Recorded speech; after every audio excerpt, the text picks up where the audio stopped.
available online, and it's based today in the National Library of the Netherlands. In 2009 it had 5 million items, and today we already have more than 15 million items. Yeah. Items mean things like pictures or books or audiovisual renderings.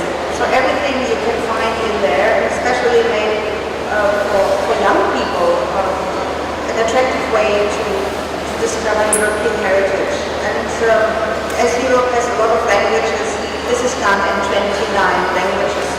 Now, if you make your counts, you see it's even more languages than the European Union has countries. It's because some of our countries have more than one language. You know this in Indonesia, how complicated it can be to have different languages. But it's possible. And it's not only libraries, it's also museums and archives. So this will develop further. And the German digital library is actually one part of the European. They are both very much integrated. I heard that your Consul meeting next year in Bali will also deal with the heritage. So I think it's one of the hottest topics we have nowadays, how to save our heritage from decay, how to preserve it, but also how to disseminate it. Now let's talk a bit more about interoperability in its own sense. In my point of view, libraries have a long tradition of working together, and that's exactly what interoperability means. So we just have to think back of the days of interlibrary loan. We have to think back of how we set up the WorldCat, how we managed to have our catalog data so that everybody can read it. We are heading to RDA. So there's a worldwide cooperation and lots of standards agreed upon. I think especially IFTA is a very powerful body in the standardization, and especially for interoperability of metadata. I think the most reliable and the best feasible standard is still Core. I just lined up their definition, which is a very simple definition, but if you think of it, it covers really everything.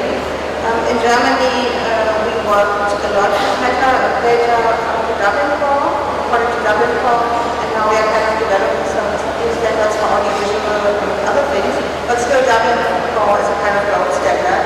I saw that next year's Core metadata conference will be in Malaysia, which is actually around the corner from here, so it might be a good possibility to go there and to see what's the latest on metadata and Core.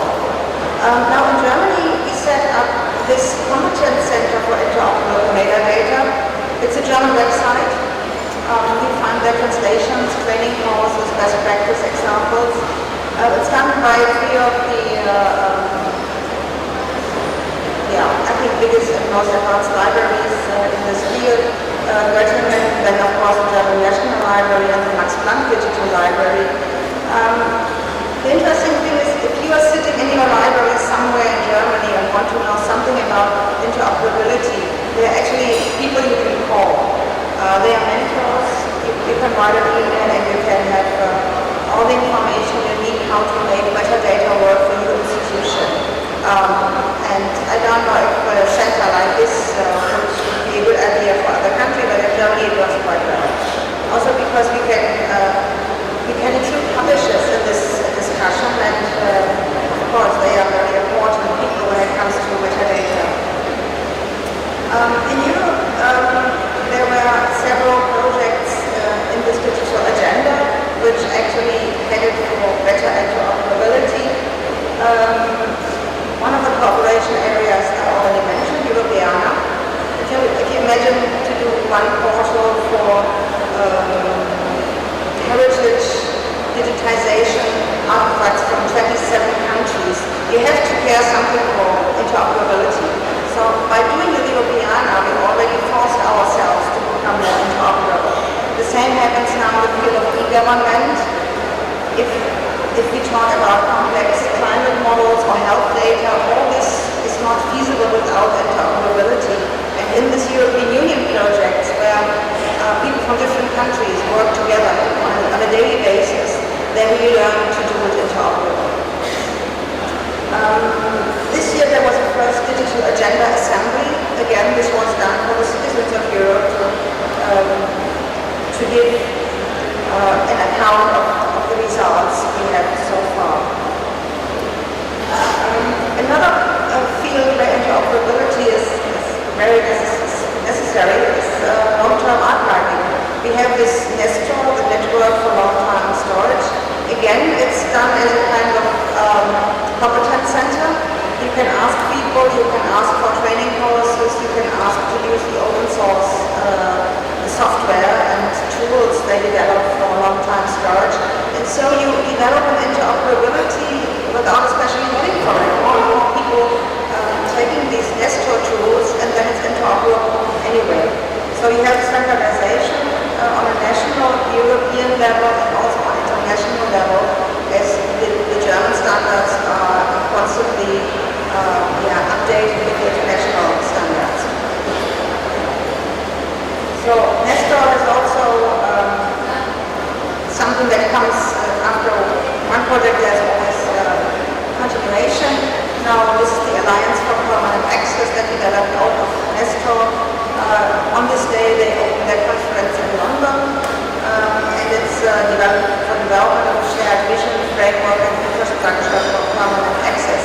I asked them if they would be interested in having Asian partners, and the answer was yes, yes, yes, please come, definitely. So I think the door is wide open if you want to join these initiatives, and I think it's good for Indonesia, but maybe it's even more important for the rest of the world to see and to learn what we have here in Indonesia, which is sometimes not very accessible.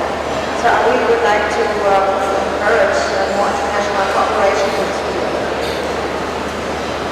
Another subject which is very important in the German strategies is open access.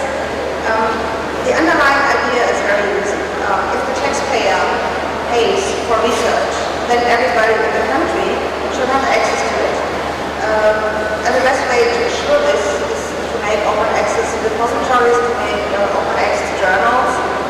I know you already have some of them in Indonesia as well, but I think it's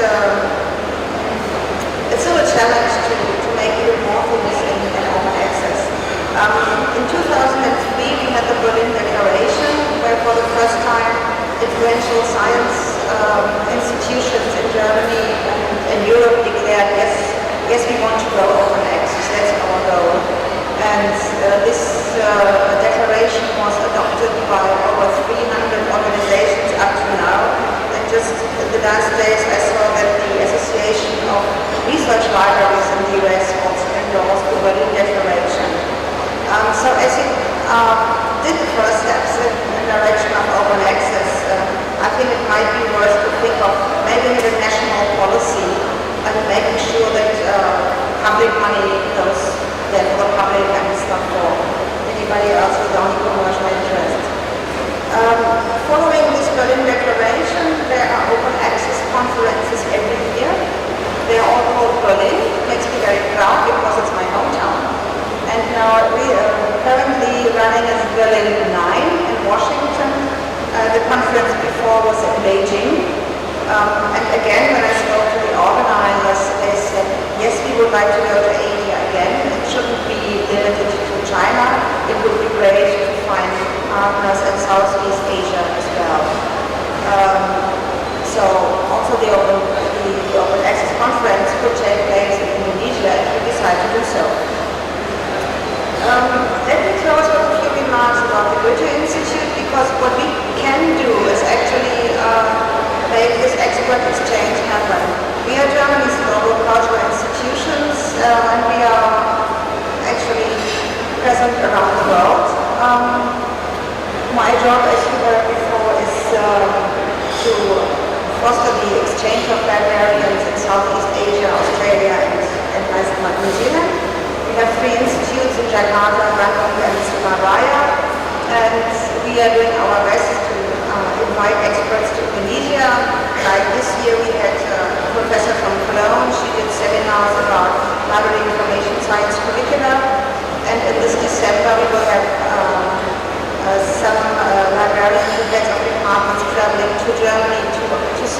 MOUs about the closer cooperation between the universities. We are doing other study tours, we did seminars for school libraries, and of course we are all looking forward to the IFLA in Singapore in 2013, and we might also think of having a kind of conference about digital strategies